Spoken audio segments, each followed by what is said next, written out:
Hello, this is Reggie Podcaster here again, and I do hope you are having a lovely day. Well, here in Cheltenham this morning, when I first went out and took the friendly dog that I do for a doctor, took him for a walk, the sky over Cheltenham was absolutely crystal clear. I couldn't see a cloud.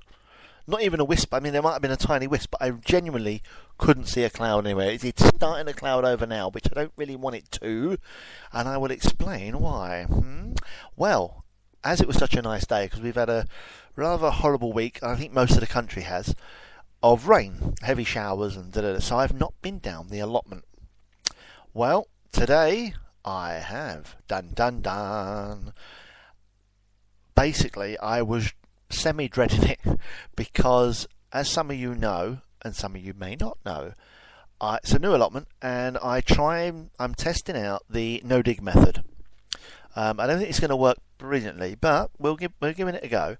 I put a sheet of cardboard across a majority of the allotment, and then I stuck 5 ton of manure. Now that sounds a lot, and trust me, it was.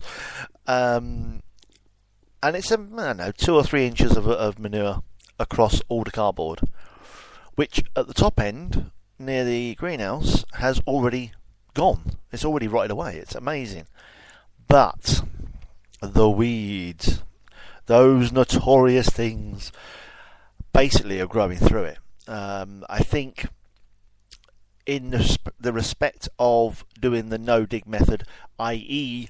cardboard and manure, or cardboard and mulching, you need more than a thin layer of cardboard. I used the normal corrugated cardboard. I put 1 layer across. I mean, it's overlapped a little bit where I put it, but I think you need 3 or 4 layers, so it's thicker, so it doesn't rot away so quick, or things can't penetrate it so quick.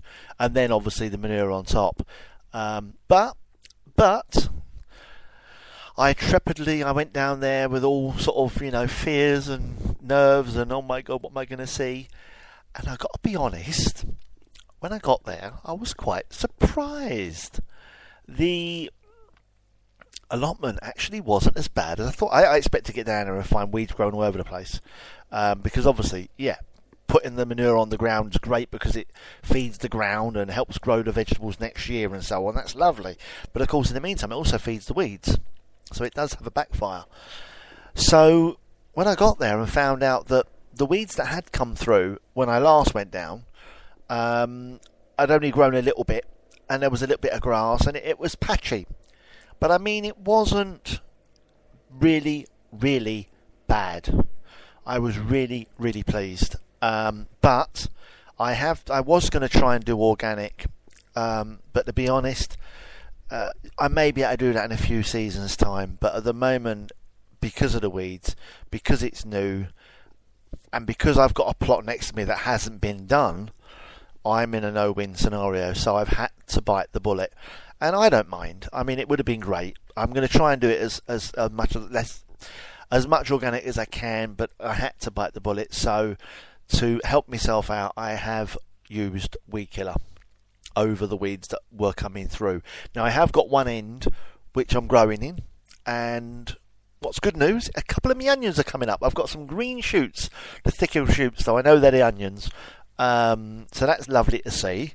And me winter cabbage and my curly cow I've lost one plant and I've lost the leaf on another one, but I've got slug pellets down, which again I've had to do. And before everyone contacts me and says, you shouldn't use slug pellets, they're bad for you, I've got cloches on.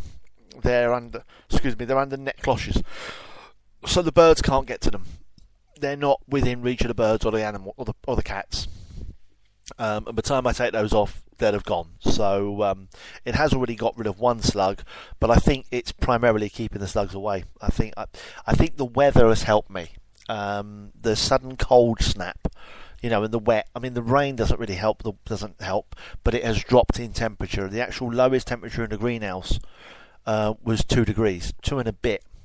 But my lettuces are coming up, still growing, not very fast, but they're growing. So these are test ones. So I mean, if they come up and I can use them, brilliant. If they don't, I don't. It's a no lose scenario. I got them cheap, so it's worth a go. So that's what I've done most of the morning. I've been down the allotment and I weed killed what weeds were there. And the plan is to go back on Sunday if, all being well, the weather's another nice day, which it's supposed to be. So if anyone listens to this and you're in the Cheltenham area, we are supposed to have good weather on Sunday. So if you are a gardener, you'll be quite chuffed about that. And I'm going to get there, and then just for the bit where the lawn's going to be, the square lawn and wildflowers, I'm going to cover that with tarpaulin. We're not supposed to, but I just want to make sure that doesn't get weeds, because I think that's the bit that's going to be the trickiest part to get the ground right. So I know the wildflowers won't appreciate the manure, but there we go. I'll see what comes up, as they say. We'll see what grows. They either will or they won't. It's that simple. So there we go. That's what I've been doing this morning. Done a bit of shopping on the way home, and a bit of housework this afternoon. So nothing major, but just thought I'd update you on the allotment. And that's it, really. Everything's growing that should be growing, and hopefully on Sunday, if the weather's right, we'll go down. We'll cover that end with the tarpaulin I've got and hold it, weight it down and pin it down. And then I'm going to put some garlic in. And of course, towards the end of the month, it's time to put in the beans and the peas. So that'll be the next lot of vegetables going. I might put some more onions in as well when I go down on Sunday. So there we go, folks. That's it for this podcast. So I do hope you're enjoying them. If you're listening to the podcasts, no, I was going to, I'll do this. If you're listening to the podcast and you're listening to all of it, so you get right to the end of this one, as you are now, then if you like them, it would be great to get some feedback. Now, I don't need feedback as in write something for me. Just do me a favour and follow me on Spreaker. If you're not listening to this on Spreaker, go to the actual link, click on I think it's the name of the podcast, and it will take you to my Spreaker website, my Spreaker page, and follow me. I think you can follow me directly from the link, but do follow me. And I'll know that you're enjoying the podcasts. That would be really. I think I might do one now straight away as a feedback one, but I'm going to have to check things first. So thank you for listening. Do take care. And from Regley Podcaster, goodbye.